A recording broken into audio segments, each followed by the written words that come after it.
আমার বিশ্বনবী জনাবে মুহাম্মদ রাসূলুল্লাহ সাল্লাল্লাহু তাআলা আলাইহি ওয়াসাল্লাম সারা রাত কাঁদতে।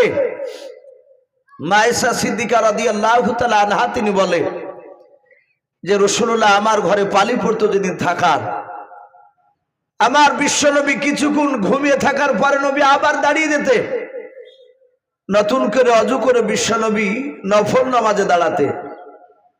রাতের নামাজগুলোকে নফল নামাজ বলা হয়। তো নবীজি মুনাজাতে কাঁদতে। আয়েশা বলছেন আমি সকালবেলা নবীকে দেখতাম, নবীর দুই পা গুলো ফুলে যেত। যারা কলকাতা বাবজি সফর করেন, গুজরাট যান, বোম্বাই যান, যদি ট্রেনে যদি চলতি ট্রেন যদি বগিতে বসতে না পান, সামান্য বহরমপুর থেকে চেপে কলকাতা গেলে মনে হয় আপনার জুতো পায়ের টাইট হয়ে গেছে, পা ফুলে যায়। তা আল্লাহ রসুল সারা রাত ফজর পর্যন্ত কাঁদতেন দাঁড়িয়ে দাঁড়িয়ে। মায়েশা বলছেন ওগো আল্লাহ রসুল, আমি আপনার মুখ থেকে শুনেছি আপনার ডান দিকের গুনাহ মাফ, বাম দিকের গুনাহ মাফ, সামনেকার গুনাহ মাফ, পেছনকার গুনাহ মাফ। ওগো নবী, আপনি এত কষ্ট করে কেন আপনি দাঁড়িয়ে নামাজ পড়েন বলো? আমার বিশ্ব নবী বলতেন ওরে আয়েশা, আমি ওই জাহান্নামের আগুনের ভয়ে আমি দাঁড়িয়ে দাঁড়িয়ে কাঁদি। বলুন আলহামদুলিল্লাহ। জাহান্নামের আগুনে এত কঠিন। আমার বিশ্ব নবী বাবজি সাহাবাদের সামনে কাঁদতেন, আমার উম্মাত সহ্য করতে পারবে না। হাদিস শরীফে এসেছে আল্লাহ রসুল সাল্লাল্লাহু তাআলা আলাইহি ওয়াসাল্লাম মসজিদে নববীতে বাবজি বসা। আজ যেমন আপনারা বসে আছেন আমার সামনে, আমার বিশ্ব রসুল মসজিদে নববীতে মিম্বারে বসে আছে। সাহাবায়ে কেরাম রাদিয়াল্লাহু তাআলা আনহুম আজমাইন গনেরা, তারা বিশ্ব নবীর চেহারার দিকে চেয়েছে বাবজি, কথাগুলো শুনছিলেন। তারা জানতেন নবীর চেহারার দিকে যত মহব্বতে তাকানো যাবে তত নেকি হবে, তার জীবনের গুনাহ মাফ হবে। বলুন সুবহানাল্লাহ। এই সাহাবায়ে কেরাম রাদিয়াল্লাহু তাআলা আনহুম আজমাইন গনেরা বলেন আমরা রাসূলুল্লাহর দিকে তাকিয়ে থেকে কথা শুনছিলাম। আমার নবীজি জান্নাত জাহান্নামের বয়ান করছিলেন, কথা শোনাচ্ছিলেন। হঠাৎ করে দেখলাম বিশ্ব নবী আমার আর সাহাবাদের দিকে তাকালেন না, নবীর চেহারার দিকে তাকালাম। বিশ্ব নবী আকাশের দিকে মুখ করে আছে। আমি আপনাদের সাথে কথা বলতে বলতে যদি এইভাবে একইভাবে তাকিয়ে থাকি, আপনারা ভাববেন যে ইউসুফের কি হলো, এ আমাদের দিকে তাকাতে গিয়ে অপর দিকে ডাইরেক্ট হয়ে গেছে কেন? সাহাবায়ে কেরামরা বলেন আমরা সকলে নবীর চেহারার দিকে তাকালাম। আমার বিশ্ব নবী সালামের উত্তর দিলেন, কে যেন নবীকে সালাম দিলেন। নবী আমার তাকালেন অপর দিকে, কিন্তু সাহাবারা বলেন আমরা রাসূলের তাকানোর দিকে তাকালাম, আমরা কাউকে দেখতে পাই নাই, কিন্তু শুধু দেখতে পেয়েছি রাসূল সাল্লাল্লাহু আলাইহি ওয়াসাল্লামকে। আমার বিশ্ব নবী জনাবে মুহাম্মদ রাসূলুল্লাহ সাল্লাল্লাহু তাআলা আলাইহি ওয়াসাল্লাম, নবী আমার আকাশের দিকে বাবজি তাকে দেখলেন। আকাশ থেকে সম্রাট জিবরিল আলাইহিস সালাম আল্লাহর নবীকে সালাম দিলেন, আসসালামু আলাইকা ইয়া রাসূলুল্লাহ ইয়া হাবিবাল্লাহ। আল্লাহর নবীজি জিবরিলের বাবজি সালামের উত্তর দিয়ে বললেন, জিবরিল ভাই কি ব্যাপার, তুমি আমাকে কেন ডাক দিলে বলো? আমার বিশ্ব নবীর সাহাবারা বলেন আমরা শুধু আল্লাহর নবীজির জবানের কথাগুলো শুনতে পাচ্ছিলাম, কিন্তু নবী যার সাথে কথা বলছিলেন তাকে দেখতে পাচ্ছিলাম না, এবং আমরা তাকেও তার কথা শুনতে পাচ্ছিলাম না, তাকেও দেখতে পাচ্ছিলাম না। শুধু আমার নবী যেন কার সাথে কথা বলছে নবীর কথাগুলো শুনছিলাম। হাদিসের কিতাবে পাওয়া যায় আল্লাহর নবীর বাবা সম্রাট জিবরিল আলাইহিস সালামকে সব মানুষেরা বাবজি দেখতে পেতেন না। জিবরিলের অরিজিনাল চেহারায় অনেকে দেখতে পাননি, কিন্তু কিতাবে এসেছে ফেরেশতাকে আপনি আমি যে দেখতে পাবো না তা নয়, সেই রকম যদি যোগ্যতা হাসিল হয় দেখতেও পেতে পারে। হযরতে বিশ্বনবীজির আপন চাচা হযরতে আব্বাস, রাসূলুল্লাহর কয়েকটা চাচা ছিল, তার মধ্যে থেকে বাপজি কয়েকটা ঈমান আনা ছিল আর কয়েকটা বেঈমান ছিল। তার মধ্যে আব্বাস রাদিয়াল্লাহু তাআলা আনহু তিনি রাসূলুল্লাহকে মসজিদে নববীতে বলেন, ওগো আল্লাহর রাসূল, আমি আপনার সম্রাট জিবরিলকে আমি দেখতে চাই, আমি কি জিবরিলকে দেখতে পাবো না? নবীজি বলেন, ওগো আমার চাচা আব্বাস, তুমি সহ্য করতে পারবে না? বলে, না, যদি আমি একবার যদি দেখতে পাই আমি খুশি হতাম। নবী বলেন, দেখবা? বলে, হ্যাঁ। দরদি নবী জনাবে মুহাম্মদ রাসূলুল্লাহ সাল্লাল্লাহু তাআলা আলাইহি ওয়াসাল্লাম মসজিদে নববীতে কথা বলছিলেন, হঠাৎ জিবরিল আলাইহিস সালাম আসলেন। আমার বিশ্ব নবী রহমতের নবী ডাক দিয়ে বললেন, ওগো আমার জিবরিল ভাই, তোমাকে আমার চাচা দেখতে চেয়েছে, আমার চাচা তোমাকে দেখবে। হযরতে জিবরিল আলাইহিস সালাম, কথা বলি না ভাই, কথাগুলো শুনে, গরম আপনাদেরকেও লাগছে আমাকেও লাগছে। তা আমার বিশ্ব নবী রহমতের নবী দরদি নবী জিবরিলকে বললেন, তোমার অরিজিনাল চেহারা আমার চাচা দেখতে চেয়েছে। রাসূল বললেন, চাচা আপনি তাকে দেখুন। আব্বাস বলে, শুধু আমি জিবরিলের পায়ের দিকে তাকালাম আর সাথে হাতে আব্বাস রাদিয়াল্লাহু তাআলা আনহু তিনি বেহুশ হয়ে গেলেন। জিবরিল আলাইহিস সালাম তিনি অদৃশ্য হয়ে গেলে নবীজি আব্বাসের চেহারায় পানি ছিটা মারলেন, জ্ঞান ফিরল। রাসূল বলেন, চাচা আমি প্রথমেই বলেছিলাম আপনি সহ্য করতে পারবেন না। আব্বাস বলে, লোক আমার ভাতিজা, আমি ওই সম্রাট জিবরিলের হাঁটুর ওপর দিক দেখতে পাই না, আমি শুধু তার গোড়ালির দিকে শুধু একবার নজর পড়েছে। নবীজি বলছেন, সম্রাট জিবরিল এত বড় জিবরিল সম্রাট। আল্লামা জালালউদ্দিন সুয়ুতি রহমাতুল্লাহ আলাইহি তিনি লিখেছে যে গোটা পৃথিবীর পানি যদি তুলে জিবরিলের মাথা চাঁদিতে ঢেলে দেওয়া হয়, সারা পৃথিবীর পানি ঢালতে ঢালতে এই পানি গড়তে গড়তে জিবরিলের এই থুতনি পর্যন্ত, কানের লতিকা পর্যন্ত পৌঁছাতে গিয়ে পৃথিবীর পানি সব শুকে যাবে। বলুন আলহামদুলিল্লাহ। তাহলে সম্রাট জিবরিল কত বড়! এ জিবরিল আলাইহিস সালাম, রাসূল বলেন, আমি জিবরিলকে দেখছি, সাহাবারা কেউ দেখতে পায় নাই। সম্মানিত ভাইরা আমার, বাবা জীবনেরা, হযরতে জিবরিল আলাইহিস সালাম আমার বিশ্ব নবী বলেন, ওগো জিবরিল ভাই, কি ব্যাপার, তুমি আমাকে ওখান থেকে সালাম দিলে কেন বলো? আর বুখারী শরীফে বাবজি বাদুল ওহি বলে একটা অধ্যায় রয়েছে। এই জালসার যিনারা সভাপতি সাহেব আপনাদের এলাকারই ছেলে, আর একজন এই গ্রামের, এই যে মৌলানা সাহেব বসে আছে, আপনারা হয়তো সকলে জানেন কি আমার জানা নাই, ওনারা দুজনাই এলাকার মধ্যে আশা করি নাম্বারে আলেম, ওনারা খুবই যোগ্যতাপূর্ণ আলেম। ওনারা পড়েছেন, ওনারা পড়ার আমার বিশ্ব নবীর কাছে জিবরিল 10 রকমের কায়দায় ওহী নিয়ে আসতেন। বলুন আলহামদুলিল্লাহ। কোন কোন সময় মুসাফির আলতে, কোন সময় হযরতে দাহিয়াতুল কালবি বলে একজন সাহাবা, তার চেহারা রূপ ধরে আসতেন। আবার কোন সময় ঝুনঝুন করে শব্দ হতো, আল্লাহ রাসূল বুঝতে পারতেন ওহী নাজিল হচ্ছে।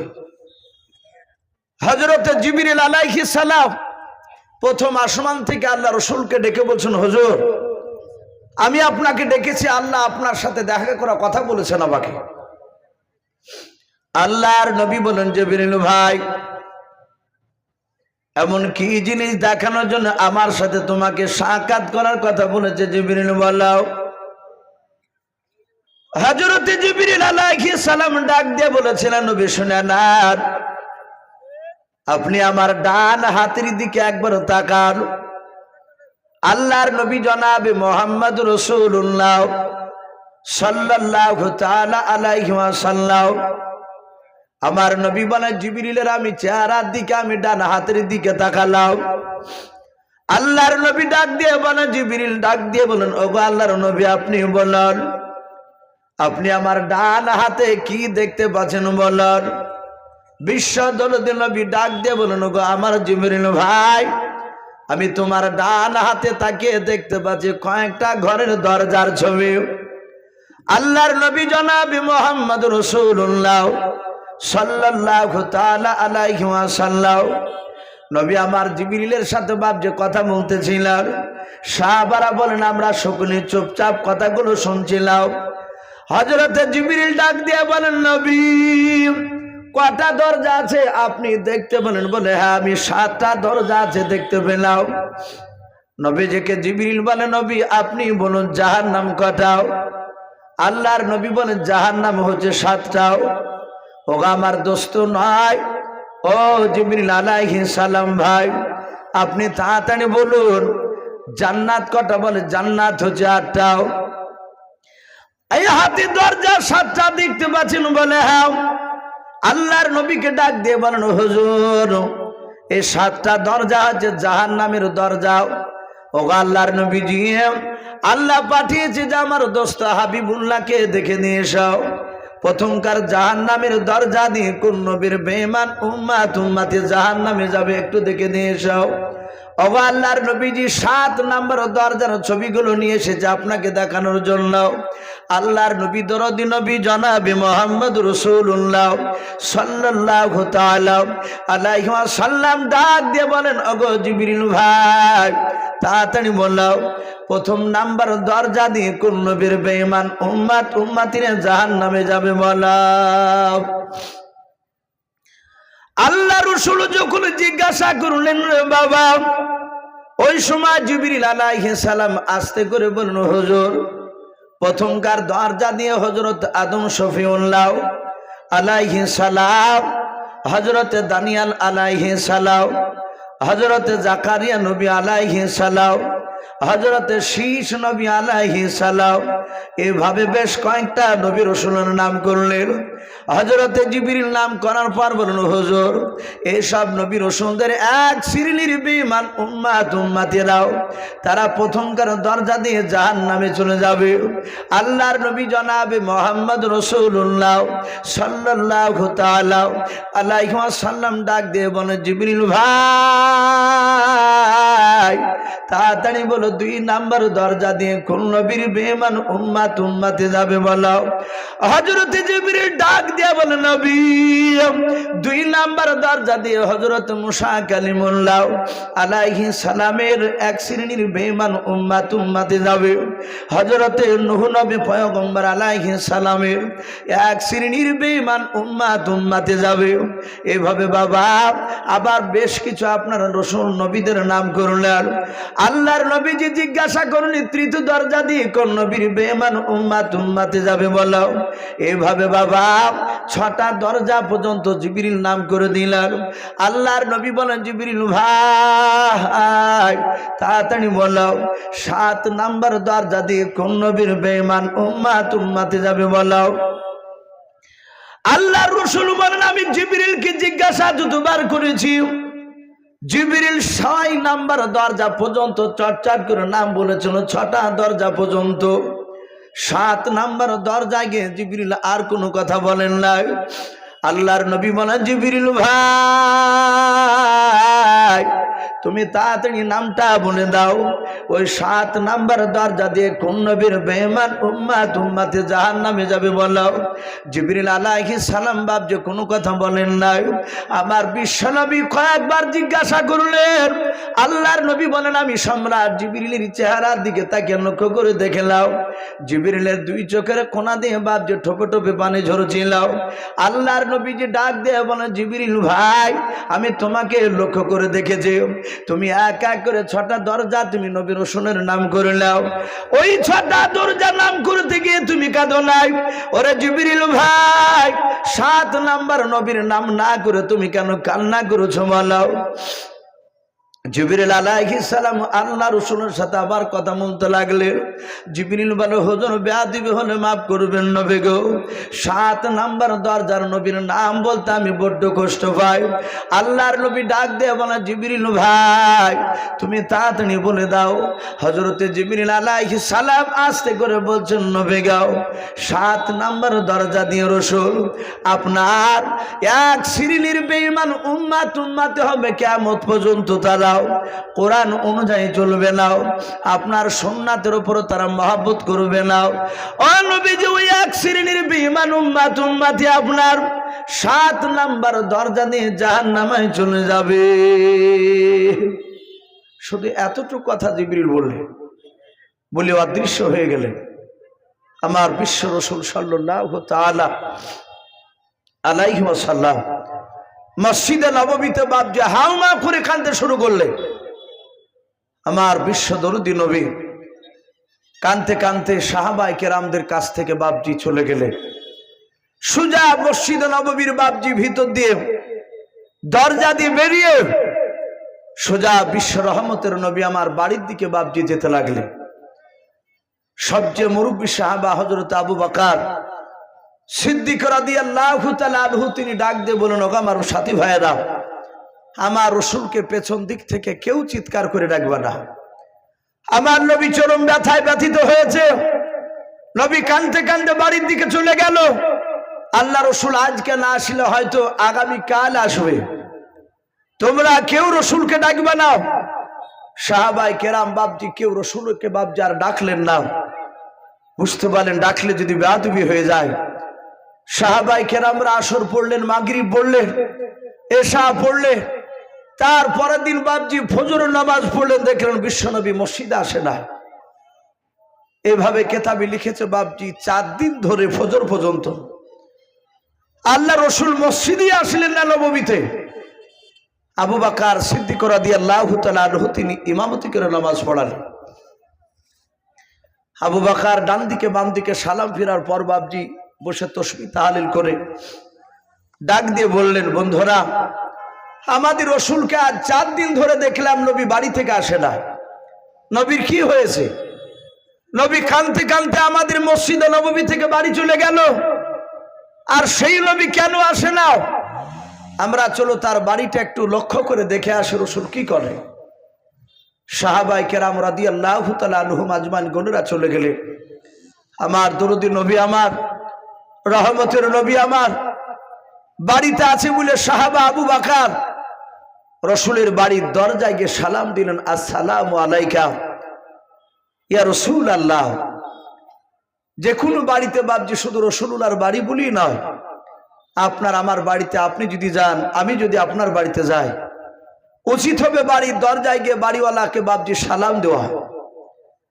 3 বার পর্যন্ত উত্তর না আসলে 3 বার পর্যন্ত সালাম দেওয়ার কথা বলেছে, কিন্তু বিনা সালামে প্রবেশ করতে নিষেধ করেছে।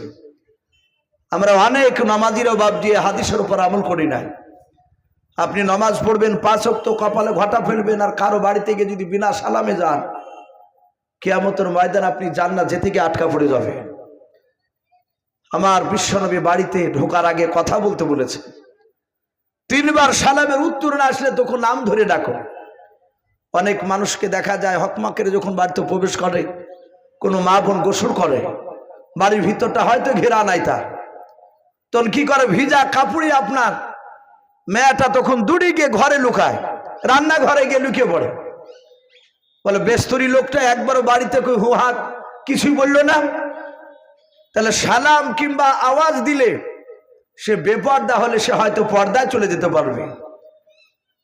আপনার আমার অনুমতি নেই, এই জন্য খুব সাবধান। শুধু নামাজ পড়লেই যে আপনি জান্নাত যাবেন শুধু তা নয়, নামাজ তো ফরজে আইন পড়া লাগবে, কিন্তু আরো যে বাপজি চলার সুন্নাত রয়েছে সেগুলো আপনাকে আমল করা লাগবে। 5 ওয়াক্ত নামাজ পড়ছেন, বাপ মাকে ভাত দিচ্ছেন না। অনেক লোক আছে মসজিদের কেশিয়ার সাজে বসে আছে, ও বাপকে মুঠি খেতে দেয় না, অনেকে আছে। আপনার এই নামাজে পার করবে না। নামাজ পড়তে হবে প্রতিটা সুন্নাত রাসূলুল্লাহ, আপনাকে লক্ষ্য রেখে আপনাকে চলতে হবে। আমার বিশ্বনবী দরদি নবী আমার বাড়িতে আছে বলে সাহাবা আবু বকর সালাম দিলেন, আসসালামু আলাইকা রাসূলুল্লাহ। ভিতর থেকে রাসূলুল্লাহর গলার আওয়াজ আসলো না। দেখলেন বিশ্ব নবীজির কলিজার টুকরা বিটি মা ফাতেমা জোহরা রাদিয়াল্লাহু তাআলা আনহা, কয়েক বছরের মেয়ে। উনি বেরিয়ে এসে বললেন, আমার আব্বা কই? আবু বকর বলেন, তোমার আব্বা মানে? বলে, আমার আব্বা জান 4 দিন হতে চললো, আমার আব্বা জান 4 দিন থেকে বাড়িতে আসে নাই। ফাতেমা হাওমা করে কাঁদতে লাগলে, ওগো আমার আব্বার বন্ধুরা, আমার আব্বা আমাকে একটি বেলা না দেখলে থাকতে পারতেন না। আমি আব্বাকে বড্ড ভালোবাসি, আব্বাকে একটি বেলা না দেখলে আমিও থাকতে পারি না। আমার আব্বা জান কোথায় গেছে? সাহাবা আবু বকর তিনি কাঁদতে শুরু করলে। উনি বুঝতে পেরেছেন, মনে হয় আমার বিশ্বনবী আর পৃথিবীর বুকে বেঁচে নাই। হযরতে আবু বকর বাপ যে কাঁদতে শুরু করলেন। হযরত ওমর ডাক দিয়া বলেন, আবু বকর, এইভাবে যদি আপনি কান্না করেন আমার সাথী ভাইরা নার্ভাস হয়ে যাবে। আপনি কি জানেন বিশ্ব নবীজি বেঁচে নাই? আবু বকর বলেন, ভাই ওমর, আজ 4 দিন হলো বাড়িতেও আসে নাই, ফাতেমাকে দেখতে আসে নাই। আমার ধারণা হয়তো বেঈমান আবু জেহেলের লোকেরা বিশ্ব নবীকে মেরে দিয়েছে। হযরত ওমর বলেন, মারা গিয়েছে এটা আমরা এখনো জানি না, কিন্তু আবু বকর আপনি এইভাবে কান্না করবেন না। ওমর বারণ করলেন। আবু বকর বাপ যে কান্না বন্ধ করে দিলেন। আমার বিশ্ব নবীজির সাহাবারাও সকলে বাপজি চারিদিকে খুঁজতে শুরু করলেন। ওমর 2-3 করে সাহাবাকে বাপ যে দল করে বলে, যাও এদিকে ঘোরো গাও, গোটা ময়দানটা নয় বাড়িটা, তোমরা গোটা গ্রামটা খোঁজাখুঁজি করো। আরো কয়েকজনাকে বাপজি ময়দানে অন্য রাস্তায় পাঠিয়ে দিলেন। ওমর আবু বকর এরা দুজনায় বাপজি তারা মরুভূমির ময়দানের দিকে চলে গেল। আবু বকর বলেন, আমি ময়দানে অনেকটা যাওয়ার পর দেখলাম 2 ছোট ছোট রাখাল ছেলে বাপজি দাঁড়িয়ে আছে। তারা হাতে করে লাঠি নিয়ে চরম চিন্তিত অবস্থা আছে। আবু বকর কাছে গিয়ে বলেছিল, বাবা, আমার বিশ্ব রসুলকে কি তোমরা 2 ভাই দেখে জমালাও? আমার নবীকে কি এই দিকে যেতে দেখেছো বলো? সঙ্গে সঙ্গে রাখাল 2 ডাক দিয়ে বলেছিল, চাচা, আপনাদের বিশ্ব নবীকে চিনি নাও, আপনাদের পয়গম্বর রসুলকে চিনি নাও। ওগো চাচা, কিন্তু আমরা 4 দিন ধরে আজকে আমরা পেরেশান অবস্থা আছি। বলে, কেন রে বাবা? বলে, চাচা, ওই দেখেন একটা গুহা দেখতে পাচ্ছেন? বলে, হ্যাঁ। ওই গুহার চারিদিকে দুম্বা উট দেখতে পাচ্ছেন? বলে, হ্যাঁ দেখতে পাচ্ছি। বলে, দুম্বা উটগুলো আমাদের পোষা উট, ওরা জংলা জিনিস নয়। ও চাচা, সারাদিন চড়াই করে বাড়ি নিয়ে যাচ্ছিলাম, বাড়ি থেকে আবার দৌড়ে আবার এই গুহার কাছে চলে আসলাম। খোঁজ নিয়ে দেখলাম কোথাকার একটা পাগল এসে শুধু কান্না করেছে, উম্মাতিয়া উম্মাতিয়া উম্মাতি করে আর কাঁদে আর বলেন, আল্লাহ, আমার উম্মাতরা জাহান্নামের আগুন সহ্য করতে পারবে না। আমি রাসূল কিয়ামতের ময়দানে তুমি যদি আমাকে জান্নাতে দাও আর আমার উম্মাত জাহান্নামে থাকবে, আমি রাসূল সহ্য করতে পারবো না। আল্লাহর নবী জনাবে মুহাম্মদ রাসূলুল্লাহ সাল্লাল্লাহু তাআলা আলাইহি ওয়াসাল্লামের বাপ যে কথা বলল, এরা রাখাল 2 বাপ জি রাসূলকে চিনে নাও। আবু বকর ওই বাচ্চা ছেলে 2কে বাপ যে জোরে ধরলেন। জোরে ধরার পর ডাক দিয়ে বললেন, বাবা, ওই ব্যক্তি পৃথিবীর কোনো পাগল নয়, উনি রহমাতুল লিল আলামিন পয়গম্বর জনাবে মুহাম্মদ রাসূলুল্লাহ সাল্লাল্লাহু তাআলা আলাইহি ওয়াসাল্লাম। আল্লাহ রাসূল বেঁচে আছেন। বাচ্চা 2টোর মুখ থেকে বাপ যে খবরটা পাওয়ার পর হযরত আবু বকর সিদ্দিক রাদিয়াল্লাহু তাআলা আনহু বাবা গুহার কাছে যাওয়ার পর রাসূলকে সালাম দিলেন, আসসালামু আলাইকা ইয়া রাসূলুল্লাহ ইয়া হাবিবাল্লাহ ইয়া রাফাউ রাসাকা, হে নবী, আর সিজদায় পড়ে থাকবেন না, আপনি মাটি থেকে সিজদা তুলুন। হযরতে আবু বকর কয়েকবার ডাক দিলেন, আবু বকর ডাকে বিশ্ব নবীজি সাড়া দিলেন না। হযরত ওমর আবু বকরকে ডাক দিয়ে বলেন, হুজুর আপনার ডাকে সাড়া দিবে না, আমি দেখে রাসূল উঠে গেলাম। ওমর হাত দুখানা বিশ্ব নবীর শরীরে হাত দিয়ে বলেন, ইয়ারফাউ রাসাকা হে রাসূল, আর সিজদা করবেন না, তাড়াতাড়ি উঠুন, আপনি আমার সাহাবা, আপনার আমি সাহাবা ওমর, আর আপনি আমাদের সকলের রাসূল নবী, আর কাঁদবেন না। ও নবীজি আপনাকে 4 দিন ধরে দেখতে পাইছিলাম না। আল্লাহ রাসূল উমরের কথায় বাপজি উঠলেন না। এইভাবে প্রায় সাহাবা বাপজি রাসূলকে ডাকে, নবীজি উঠে নাই। আল্লাহ নবী চোখের পানিতে বাবা মাটির গোয়াখানা বাপজি কাদা হয়ে গিয়েছে। আল্লাহর নবীজি এত কান্না করেছে, আমার উম্মত জাহান্নামে যাবে, 7 নাম্বার দরজা দিয়ে আমি রাসূল সহ্য করতে পারবো না। হযরতে আবু বকর সিদ্দিক রাদিয়াল্লাহু তাআলা আনহু কাদার বানানোর আমার সাথে ভাইরা, এইভাবে আমরা সবাই মিলে ডাকলে রাসূল আর উঠবে না। শুনরে ভাই, আমার মনে হয় বিশ্ব নবীর কলিজা টুকরা বিটে ডাকলে নবী আমার আর সিজদায় থাকতে পারবে না। বলুন সুবহানাল্লাহ। ওবার বলছেন, আবু বকর তুমি বুঝলে কি করে? বলে আমি দেখেছি আমার বিশ্ব নবীকে। ফাতেমাকে দূর থেকে দেখলো, রাসূলুল্লাহর মজলিসে বসে থাকতেন না, উনি দেখার পর সোজা দৌড়ে হেঁটে যেতেন। আল্লাহ রাসূলের বিটিকে বলতেন, মা তুমি কেন এসেছো? ওই বাড়ি থেকে এত দূর কেন হেঁটে এসেছো? আমার জামাইকে দিয়ে খবর দিলি তো আমি তোমার সাথে গিয়ে দেখা করে আসতাম। ফাতেমা তো জোহরা বলেন, ওগো আব্বাজান, আপনি আমার সারা পৃথিবীর সমস্ত মাখলুকাতের আপনি রাসূল, আপনি আমার আব্বা হতে পারে, কিন্তু আমি আপনাকে কেন ডেকে পাঠাবো? আবু বকর বলেন, এইভাবে প্রায় দেখতাম ফাতেমাকে দেখলে রাসূলুল্লাহ দৌড়ে চলে যেতেন। তাই আবু বকর ডাক দিয়ে বললেন, ওরা আমার সাথী ভাইয়েরাও, আমার মন বলে ফাতেমাকে ডাকলে, ফাতেমা এসে ডাকলে তার আব্বা ডাকে সাড়া দিয়ে দিবে, উঠবে। ফাতেমা তো জোহরা রাদিয়াল্লাহু তাআলা আনহা থেকে আসলে, আসার পরে বারবার বললেন, ওগো আব্বাজান উঠো। রাসূল উঠে নাই। নবী ডাক দিয়ে বললেন, ওগো ফাতেমা, আমি এখন উঠবো না, দেখি আমার আল্লাহ কি ফয়সালা দেয়। রাসূল যখন উঠল না, সেই সময় তখন জিবরিল আলাইহিস সালাম আল্লাহর পক্ষ থেকে আসলে। জিবরিল এসে বললেন, আসসালামু আলাইকা রাসূলুল্লাহ, ইরফাউ রাসাকা, হে রাসূল আর কাঁদবেন না, আপনি উঠুন, আপনার চোখের পানি পড়া আল্লাহ সহ্য করতে পারে নাই। বলুন আলহামদুলিল্লাহ। ওগো নবী আপনি আর কান্না করবেন না, আল্লাহ খুশখবরি আপনাকে দিয়েছে, আপনার যারা প্রকৃত উম্মতি হবে তারা কোনোদিন জাহান্নামে যাবে না। বলুন আলহামদুলিল্লাহ। এটা জিবরিলকে আল্লাহ বলেছেন আমার দোস্ত হাবিবের, যারা প্রকৃত উম্মতি হবে তারা কোনোদিন জাহান্নামে যাবে না। বাপজি আমার সোনা লালেরা, আমার বিশ্ব নবীকে আরো বললেন, আপনাকে একটা জিনিস দান করছেন আল্লাহ, মাকামে মাহমুদ। কি নাম বললাম? মাকামে মাহমুদ। ওটা জাহান্নাম জান্নাতের মিডিল জায়গায় তার জায়গাটা করা হবে।